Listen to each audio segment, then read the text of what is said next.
Se busca a ese hombre. Voy a leer otra vez los textos que nuestro hermano David nos leyó para poner en perspectiva lo que vamos a hacer esta tarde. Proverbios 26 dice: muchos hombres proclaman cada uno su propia bondad, pero hombre de verdad, escuche la pregunta, ¿quién lo hallará? Luego nos dice Ezequiel 20:30: y busqué entre ellos hombres que hiciesen vallado y que se pusiese en la brecha delante de mí a favor de la tierra para que yo no la destruyese. Y escuche esto: no lo hallé. Luego el Josué 24:15, mi texto por excelencia favorito, el texto de la familia, dice: y si mal os parece servir a Jehová, escogeos hoy a quien sirváis, si a los dioses a quienes sirvieron vuestros padres cuando estuvieron al otro lado del río, o a los dioses de los amorreos en cuya tierra habitáis. Repitan conmigo: pero yo y mi casa serviremos a Jehová. Otra vez: pero yo y mi casa serviremos a Jehová. Amén. Amén. Hay una pregunta en la Biblia que tiene que ver con este tema, el tema de hoy. El versículo de Proverbios nos dice, o nos plantea esa pregunta: hombre de verdad, ¿quién lo hallará? Ustedes han oído muchos temas acerca de la mujer, de la madre, allá en Proverbios capítulo 31, ¿verdad? Cuando dice, mujer virtuosa, ¿quién la hallará? En estos días, meditando en esto, decía, ¿por qué en la Biblia no aparece un texto también que diga, hombre virtuoso, ¿quién lo hallará? Sin embargo, el que está muy relacionado a ese texto es Proverbios 26, cuando dice, hombre de verdad, ¿quién lo hallará? Y la verdad es que la pregunta como que nos deja en una sensación, nos deja en una perspectiva de una búsqueda. ¿Dónde está ese hombre? ¿Dónde está ese hombre? Yo quiero esta tarde pensar que ese hombre o esos hombres están en esta iglesia. Amén. Que en medio de las circunstancias que vivimos sí encontramos hombres de verdad.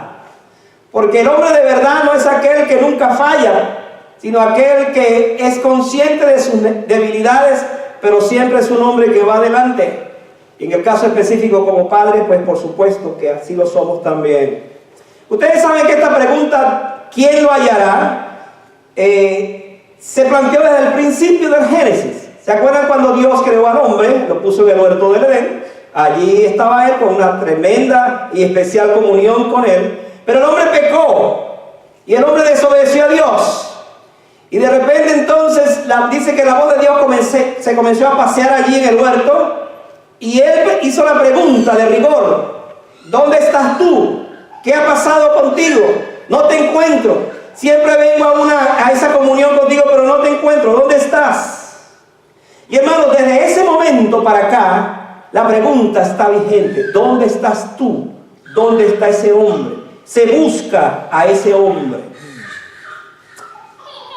Ezequiel 22, tiempo después, nos plantea una situación que debemos nosotros también analizarla. Cuando usted lee el capítulo 22 de Ezequiel, todo ese capítulo, pareciera que está leyendo el periódico del día o viendo las noticias del día. Esta semana fuimos estremecidos en este país por una noticia que se sigue comentando. 50 personas murieron en una sola noche, incluyendo la persona que cometió semejante homicidio. Y hermanos, el escenario que vivió Ezequiel era el mismo. Los hombres vivían en su propia condición, su propio estado, su propia indolencia. Habían crímenes por todas partes. Se dice que la sensualidad era la norma del día. Y en medio de todo eso entonces aparece el versículo que nos da la base para el tema también hoy. Dice, y busqué entre ellos, ¿entre quiénes? Entre toda esa ciudad, entre todo ese pueblo, entre toda esa nación. Busqué entre ellos hombre que hiciese vallado y que se pusiese en la brecha delante de mí, a favor de la tierra, para que yo no la destruyese, y no lo hallé.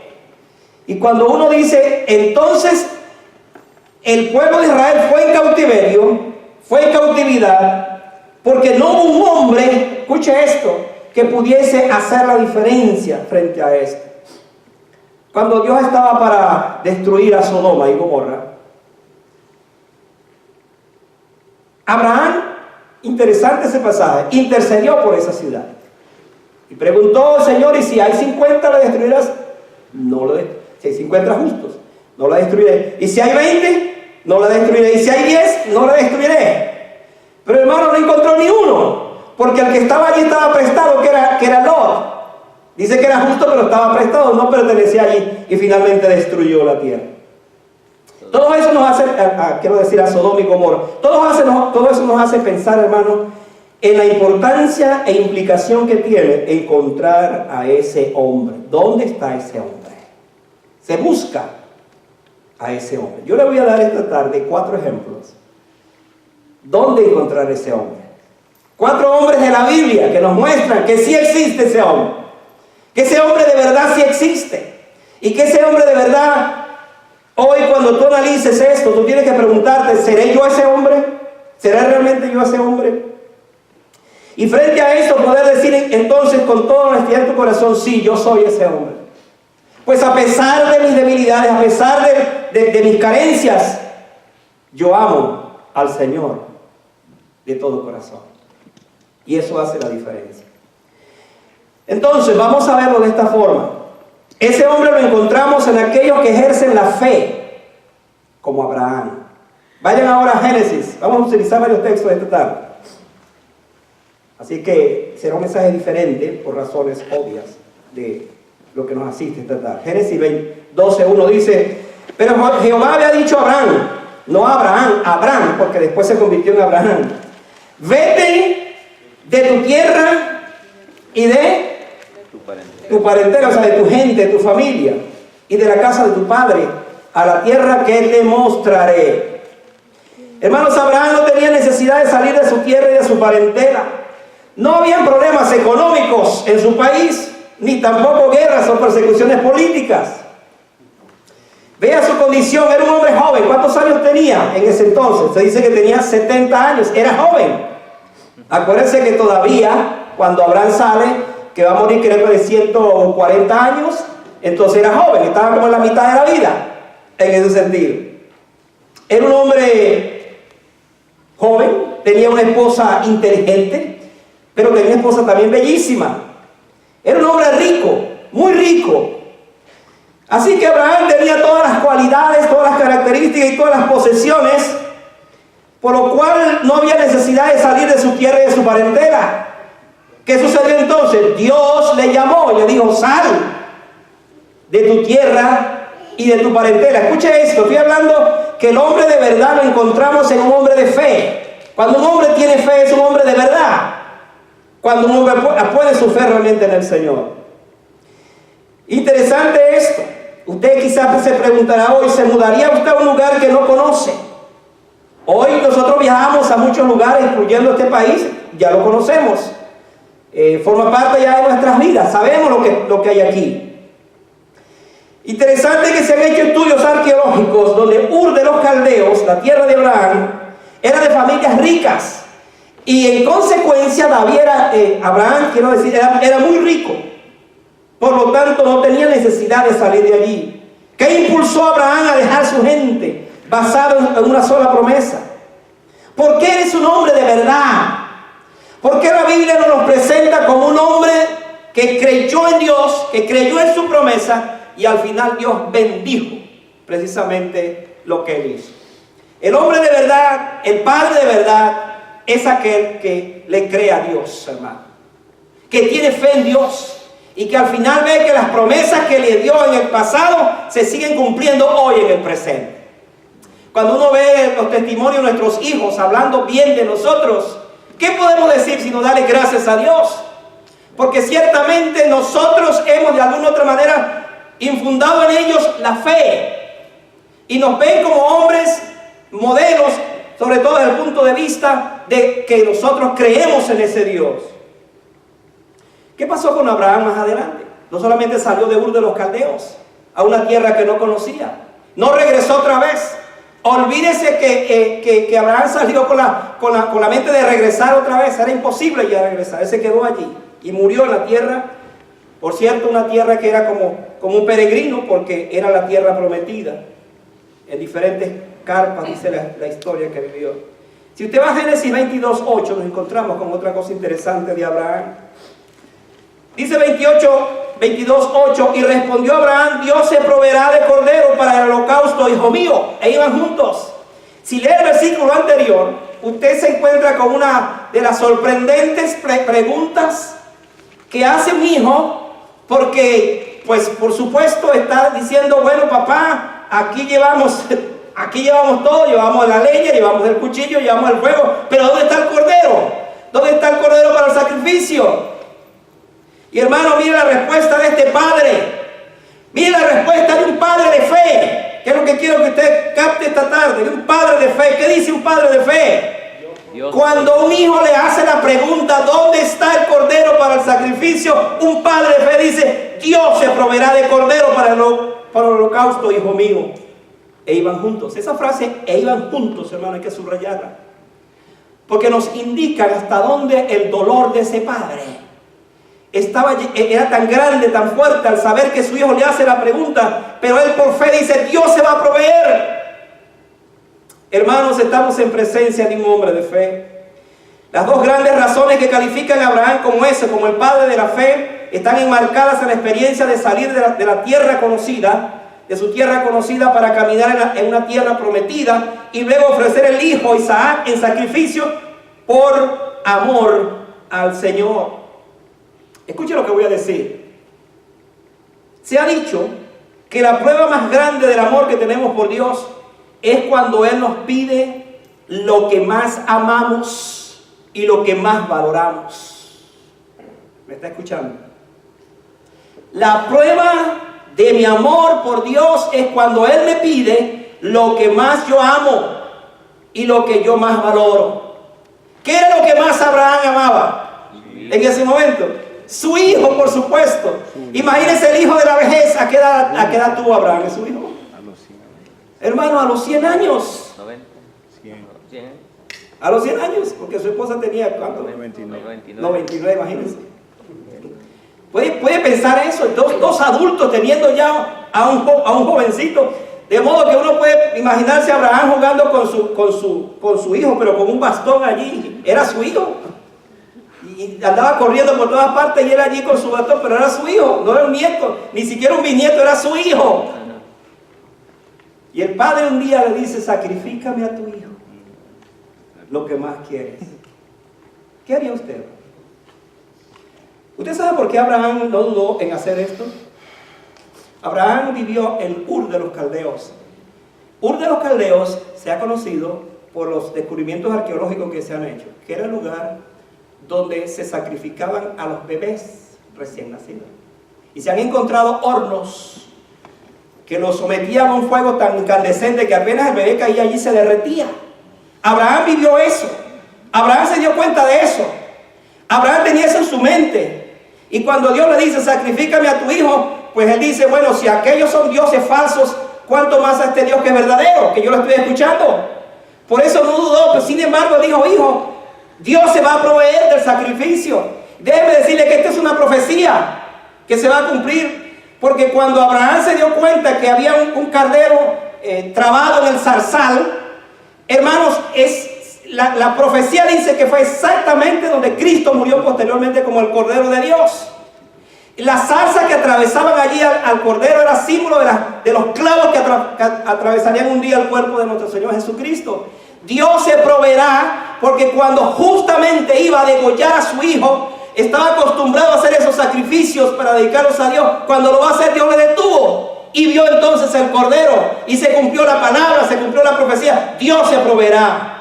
Un padre de fe es aquel que dice: hijo, Dios se va a proveer, y le hace a su hijo creer esa palabra, y ese hijo va a creer en esa palabra del Padre también. Amén. Hermanos, estamos en presencia de ese hombre de verdad. Ese hombre de verdad es el hombre que le cree, escuche, que le cree a su Señor. Pero voy a un segundo pensamiento. Ese hombre lo encontramos en aquellos que aman a Dios como David. Ahora, síganme en todos estos ejemplos que voy a poner. Estamos hablando de Abraham, que es, hablando como modelo de un hombre de verdad, que le cree a Dios. Pero ahora vamos a hablar de un hombre que ama a Dios. ¿Y a quién voy a poner de ejemplo? Imagínense, a David. Lo voy a poner de ejemplo, porque hermano, a veces nosotros pensamos que un hombre que ama a Dios es un hombre que no comete algún pecado, que no tiene una debilidad. Vamos a hablar de por qué David en la Biblia aparece como un hombre que ama a Dios en medio de sus circunstancias. Mira lo que dice 2 de Samuel 23:1. Dice, estas son las palabras postreras de David. Escuche, dijo David, el hijo de Isaí. ¿Qué dijo? Dijo aquel varón que fue levantado en lo alto, el ungido del Dios de Jacob, el dulce cantor de Israel. ¿Ha encontrado usted a otro hombre en la Biblia que se hable como se habla de David? No lo va a encontrar. Porque este es un hombre, dice la Biblia, que amó a Dios. David tuvo muchos nombres gracias a su carácter y por el especial amor que dispensó a su Dios. Si bien es cierto que cometió graves pecados y tuvo muchas debilidades, nadie podrá negar que él aparece entre la galería de aquellos mortales que amó a Dios. Dice el Salmo 18:1, amo a Jehová, fortaleza mía. La calificación que se le hizo de él, llamándolo el dulce cantor de Israel, nos dice tanto del poeta que supo expresar a través de los salmos los más encumbrados himnos de adoración y alabanza al Dios eterno. ¿No es cierto, mis amados hermanos, que cuando usted lee los salmos se identifica con David? David pareciera llevarnos en nuestros estados emocionales. Si estamos alegres, si estamos tristes, si estamos en una situación que no vemos horizonte. Cuando usted lee los salmos, se encuentra con esas verdades de un hombre que no solamente fue un poeta, un salmista, sino que vivió esas cosas. Él no escribió eso por escribirlo. Él no fue solamente un contemplativo de los paisajes hermosos para escribir una poesía. Él vivió eso. Por lo tanto, nos muestra a nosotros la importancia que tiene el carácter de un hombre que amó a Dios. El hombre de verdad. Proverbio dice, hombre de verdad, ¿dónde lo hallará? ¿Dónde se encontrará? Estamos en presencia de uno que amó a Dios. ¿Quién no podrá ver cómo David expresa su amor a Dios? ¿Ha leído usted el Salmo 23? Seguro que sí. Hermanos, no ha habido hasta el día de hoy alguien que haya escrito una joya literaria como el Salmo 23. ¿Cómo entender a un hombre que escribe semejante salmo? Jehová es mi pastor, nada me faltará. Y aunque ande en valle de sombra, de muerte no temeré mal alguno, porque tú estarás conmigo. Y ahí se va y escribe y escribe. Hermanos, es alguien que ama a Dios y lo ve como su fortaleza, lo ve como su pastor, lo ve como con toda esa cantidad de títulos que le pone a Dios. ¿Ha leído usted el Salmo 51? Después que él pecó contra Dios. ¿Ha leído el Salmo 32? ¿Pero ha leído usted el Salmo 34? ¿Ha leído usted el Salmo 122?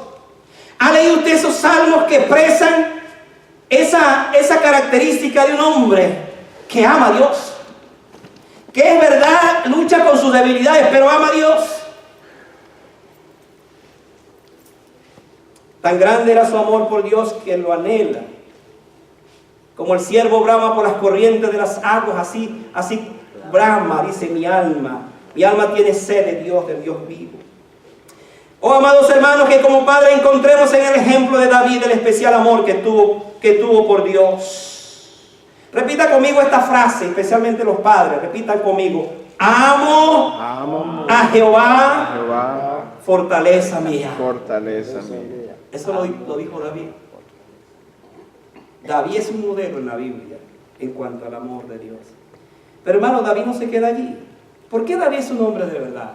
Vayan a Hechos capítulo 13, 22. Miren lo que este versículo dice. Hechos 13, 22. Quitado le levantó por rey a David, de quien dio también testimonio diciendo, miren lo que dijo. he hallado a David, hijo de Isaí, varón conforme a mi corazón, quien hará todo lo que yo quiero. Repita conmigo esa frase que dice, he hallado a David, hijo de Isaí. ¿Cómo lo he hallado? Varón conforme a mi corazón. ¿Quién hará todo lo que yo quiero? ¿Qué cualidades tuvo David para ser calificado de esta manera? Sobre todo cuando su vida estuvo llena de debilidades. Yo hoy se me pongo a pensar, ¿por qué no se dijo esto de José? ¿Por qué no se dijo esto de Daniel? Cuando usted lee la vida de Daniel y de José, por ejemplo, usted encuentra hombres sin tacha alguna. Hombres modelos en su conducta y en su vida desde todo punto de vista. Sin embargo, la Biblia no dice eso de Daniel. No dice eso de esos personajes de la Biblia. Como José, por ejemplo. No lo dice. Pero lo dijo de David. ¿Sabe por qué lo dijo de David? Porque, hermano, Dios descubrió que el corazón de David era un corazón que le pertenecía por encima de todas las cosas. David comenzó a conocer a Dios desde muy joven. ¿Cómo se explica que David a los 16 años, algunos creen que esa es la edad que tenía, podía enfrentarse a un oso y a un león y matarlos? ¿Cómo explicar eso?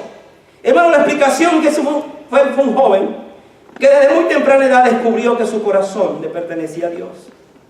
Y Dios comenzó a ver en él precisamente esa clase de joven. Desde su juventud él se movió en esa dirección. Él fue un hombre conforme al corazón de Dios, porque cuando el pueblo escogió a Saúl como rey, Dios lo escogió a él como su ungido. Él fue un hombre conforme al corazón de Dios, porque cuando el pueblo temía al enfrentarse a aquel gigante llamado Goliat, ese joven se paró en medio de ese gigante y lo desafió y lo mató. Ese hombre es conforme al corazón de Dios, porque en las circunstancias más adversas que vivió su pueblo, él fue el guerrero que venció en batalla. Dios conoció el corazón de David como un corazón que le ama, que le pertenece, como un corazón que ciertamente era conforme al corazón de Dios. El proverbio nos presenta la pregunta que estoy desarrollando en el día de hoy. Muchos hombres proclaman cada uno su propia bondad, pero hombre de verdad, ¿quién lo hallará? Bueno, lo estamos encontrando, hermanos. Ahora hemos visto que David fue uno de esos hombres.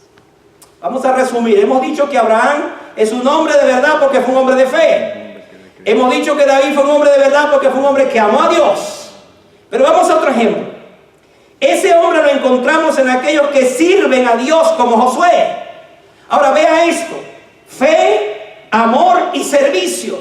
Vaya ubicándose. De repente te dice, bueno, yo no amo a Dios como David, pero yo sirvo a Dios. De repente yo no tengo la fe que tuvo Abraham, pero yo amo a Dios. En fin, usted se va a ubicar. Es la idea de estos ejemplos. Josué capítulo 24, versículo 15, mi gran texto. Y si mal os parece servir a Jehová, escogeos hoy a quien sirváis. Si a los dioses a quienes sirvieron vuestros padres cuando estuvieron al otro lado del río, o a los dioses de los amorreos en cuya tierra habitáis, repitan conmigo, pero yo y mi casa serviremos a Jehová. Otra vez. Pero yo y mi casa serviremos a Jehová. Ahora subraya esa frase, porque aquí hay algo sumamente importante para la vida de un padre. Hermanos, tenemos la opción de escoger servir al Señor. ¿No es cierto? Según este texto. Dice, escogeos hoy a quien sirváis. Otro hombre de verdad en la Biblia fue Josué. Su carácter está adornado con una vida de servicio. Primero a Moisés, como su líder. Luego al pueblo de Israel y por supuesto a Dios. Hay muchas cosas que uno puede decir de Josué. Por cierto, es otro hombre que aparece en la Biblia que no se le ven fisuras. Moisés las tuvo, pero Josué no las tiene. Y una de las características que podemos ver en Josué Es una vida de servicio. Yo lo veo de esta manera. Cuando pienso, por ejemplo, en ustedes, los padres, los líderes que tenemos en la iglesia. Quizás usted no se destaca como un Moisés, pero sí se destaca como un Josué. ¿En qué sentido? En el servicio. Y hermanos, en todas las cosas necesitamos a esos hombres, a esos padres sirviéndole al Señor en este caso. Su determinación fue tan seria que después de los triunfos que le dio el Señor en la tierra, de la tierra prometida, la tierra que conquistó, convocó a las tribus y las tuvo delante de él y les dijo: escojan hoy a quién van a servir. ¿Y sabe por qué dijo eso? Porque él conocía, él sabía del corazón inclinado del pueblo. Y le dijo: si quieren, sigan sirviendo los dioses que están allí, pero lo que soy yo y mi casa serviremos ¿a quién? A Jehová. A Jehová. Y hermanos, aquí está la diferencia. Cuando nosotros escogemos servir al Señor, hermano, no importa a quién sirve la gente. No importa a quién sirven otros si yo escojo servir a mi Señor. Y aquí está la diferencia. Josué los confrontó planteándole este imperativo: escogeos hoy a quién sirváis. Y hermano, cuando uno decide servir al Señor, qué cosa más linda es esta, qué bendición tan grande es esta. Un padre responsable se asegura que sus hijos sepan que no se puede servir a dos señores. Un padre responsable sabe que el único digno del servicio se llama nuestro Señor, que mis fuerzas deben consumirse para Él, que todo lo que sea servir a Dios da placer, da gozo, da entusiasmo y nos hace ser felices. Cuando un hijo sigue el modelo de su padre de servir a su Dios en lugar de los dioses modernos del placer temporal, la bendición de Josué acompaña a ese hijo. Hay una bendición implícita en la vida de Josué. La palabra Josué significa Salvador y Josué es un modelo de Cristo. Por lo tanto, la bendición de Josué le acompaña a aquel que decide servir al Señor. Pero mire la frase: yo y mi casa serviremos ¿a quién? A Jehová. Hermano, esta es una de las decisiones donde se puede ver el carácter del Padre de verdad. Hay padres que sirven solos al Señor. ¿Sabes qué me encanta de nuestra iglesia en este tiempo? Ver a nuestros hijos, todos nuestros hijos sirviendo al Señor. Amén. Qué lindo es. Yo puedo pensar en un padre que por años ha orado por sus hijos, para que sus hijos sigan al Señor. Y cuando ese padre sabe que ese hijo hoy le sirve al mundo y no al Señor, eso duele, hermano. Eso toca el corazón. Por eso es una bendición que tengamos nuestros hijos sirviéndole al Señor. Amén. Porque es un reflejo de lo que significa la bendición completa. Yo y mi casa serviremos al Señor. Hay padres que les costará decir mi casa, porque hace rato perdieron su comunión con esa casa. Tristemente. Nos está diciendo que mi casa, la casa donde yo sirvo, es la casa del Señor también. Este no es el padre que dice en mi casa se hace lo que yo digo, como si tuviera una actitud machista. Más bien dice yo y mi casa. Es diferente, serviremos al Señor. Cuando esa determinación sale de un corazón de un padre, entonces el objetivo final va a ser, es al Señor a quien servimos. Hermanos, estamos preparándonos para que nuestros hogares sean los instrumentos mediante el cual vamos a tener los grupos familiares. Qué lindo es que un padre tiene la determinación y dice, yo y mi casa vamos a servir al Señor también. Amén. Mi hogar está presto para ese servicio. Entonces, escoger servir al Señor con toda la casa. ¿Quiénes? La esposa, los hijos y todos los que están allí. Hermano, Josué era un hombre que conocía bien a su esposa y conocía bien a sus hijos. Por eso dijo, yo y mi casa serviremos al Señor. Es el padre que conoce bien a su familia y en consecuencia se la presenta al Señor. Por eso, frente a esta gente que sabía cuán movedizos eran, cuán cambiantes eran, él le dice, escojan ustedes a quien sirven, pero yo y mi casa vamos a servir al Señor. Oh, amados hermanos, allí está el hombre de verdad. El hombre de verdad lo encontramos cuando sirve al Señor. Vamos a resumir, tenemos hasta ahora 3. Tenemos el hombre que vive por fe como Abraham. Tenemos el hombre de David que ama a Dios. Y tenemos al hombre de Josué que sirve al Señor. Pero nos falta uno. Nos falta uno. Piensen quién sería. ¿Qué otro hombre pudiéramos traer como modelo para ese? Se los voy a presentar. Ese hombre lo encontramos en aquellos que obedecen al Señor como José. No el del Antiguo Testamento. José, el esposo de María. Ahora voy a plantearles algo que es sumamente interesante en este contexto. Se habla mucho de María, hermanos. Se habla de María. Imagínense los títulos que se le han dado: Inmaculada, Reina del Cielo, Madre de Dios, la Eterna Intercesora. Son términos que por supuesto no son bíblicos, no aparecen en la Biblia.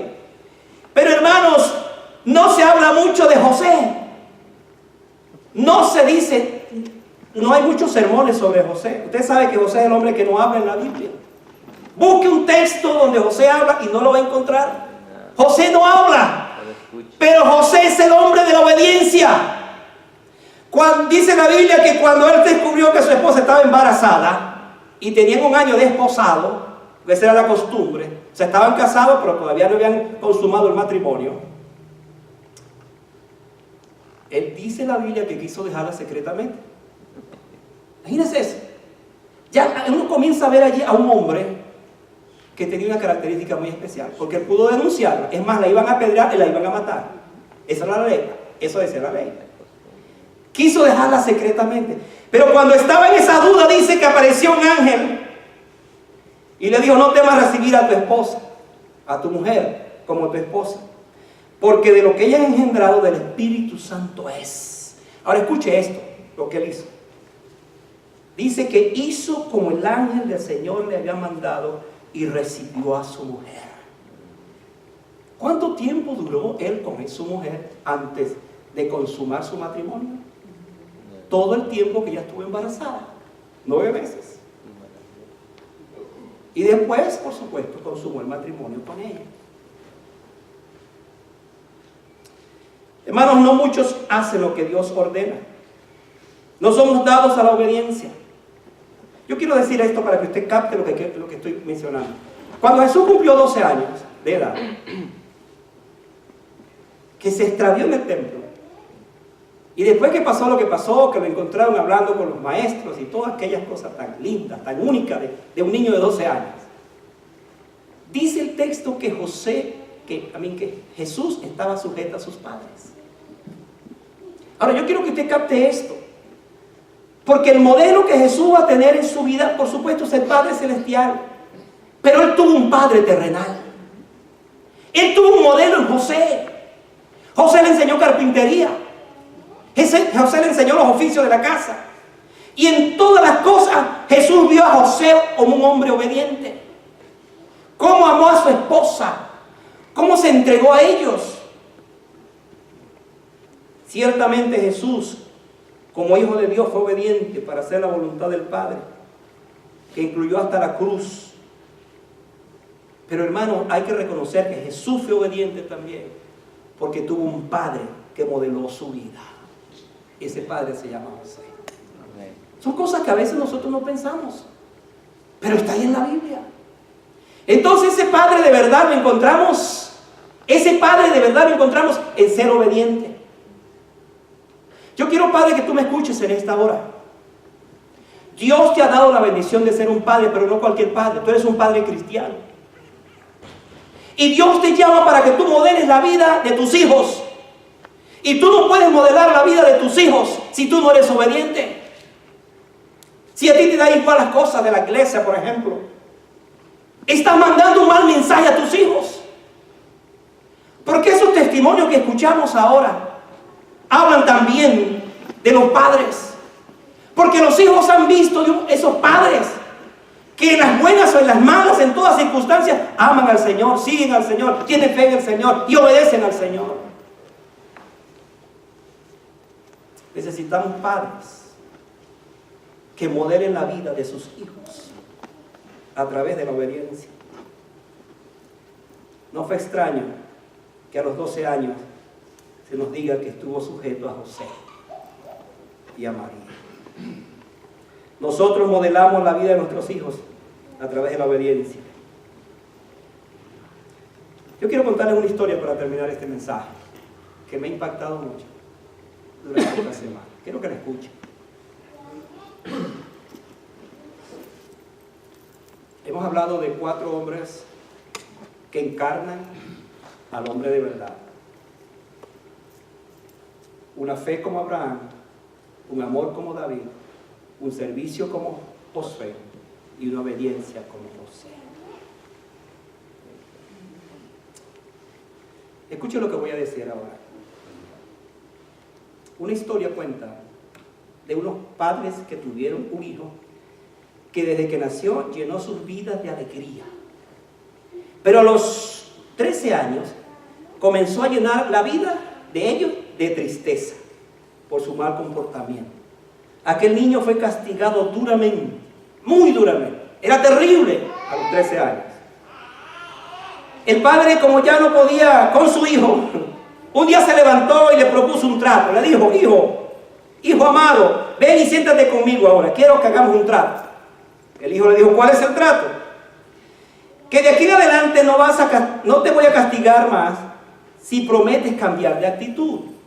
El hijo dijo: está bien, vamos a ver cuál es el trato.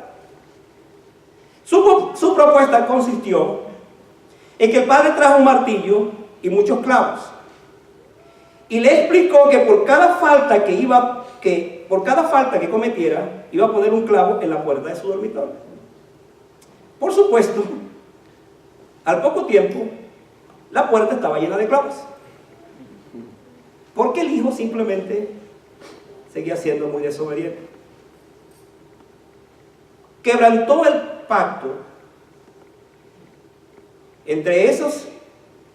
Entre las cosas que hizo es que se peleó con un compañero de clase y comenzó a hacer lo que su padre le ha dicho, de poner los clavos. Él pensaba, cuando comenzó a hacer esto, que a lo mejor era un juego del padre, y pensó que a lo mejor el padre iba entonces a buscar otra forma para que él cambiara. El padre lo dejó y el hijo literalmente llenó la puerta de clavos por todas las faltas que había cometido. Un día, el padre tomó un martillo y tomó 3 clavos, que era más o menos lo que le faltaba para terminar de rellenar la puerta, y se los quitó al hijo. Al día siguiente, cuando el hijo vio eso, cayó de rodillas delante del padre, llorando y avergonzado. Le dijo: papá, no soporto más la carga que tengo, la culpa que estoy llevando. Al llegar la noche, el hijo abrazó a su padre y llorando amargamente le pidió hacer de nuevo un trato. ¿Cuál era el trato? Él dijo: quiero ser un niño bueno. El padre sonrió y tomó el martillo y los 3 clavos que faltaban clavar y los guardó, y le dio de nuevo el martillo y le dijo: hijo, este es el trato que vamos a hacer. Por cada acción buena que hagas de aquí en adelante, con el martillo vas a sacar el clavo. Cada vez que hagas una buena acción, vas a sacar el clavo. Vas a sacar el clavo. Y se fue portando bien, y portando bien, y portando bien. Y sacó todos los clavos. Pero luego dijo: papá, me siento muy mal. ¿Por qué? Porque la puerta está destruida, está dañada. El padre le dijo: hijo, no te preocupes, ve a acostar. Ve a acostar. El día siguiente, el niño se sorprende que hay una puerta nueva. El papá quitó la puerta y puso una puerta nueva. Y viene con el martillo y los 3 clavos. Y entonces el niño reacciona y dice: papá, yo te pido perdón por lo que he hecho, pero por favor, no quiero que me dañes la puerta nueva que me has puesto otra vez.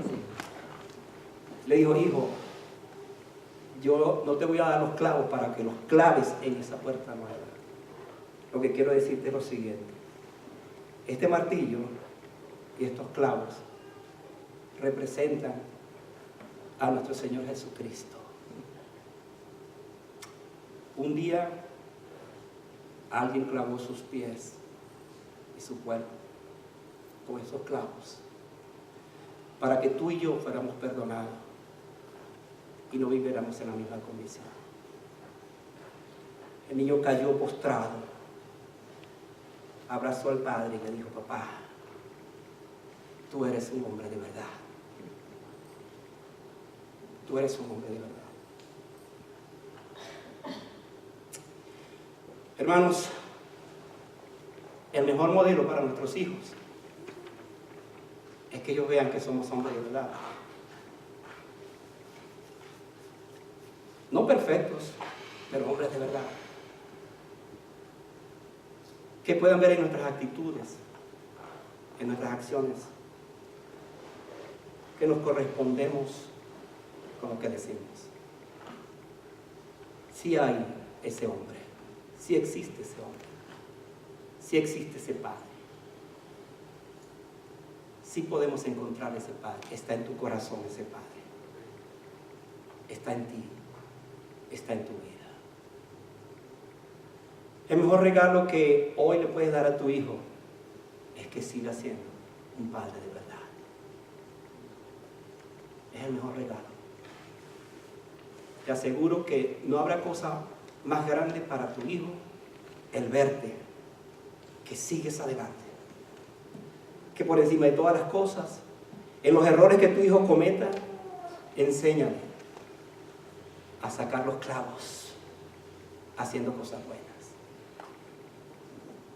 Y cuando llegue el momento de su vida, el hijo reconocerá cuán importante es para él tu vida y tu testimonio. Que Dios nos bendiga. Amén. Y nos ayude a ser esa clase de padres que amamos al Señor de todo corazón. Amén.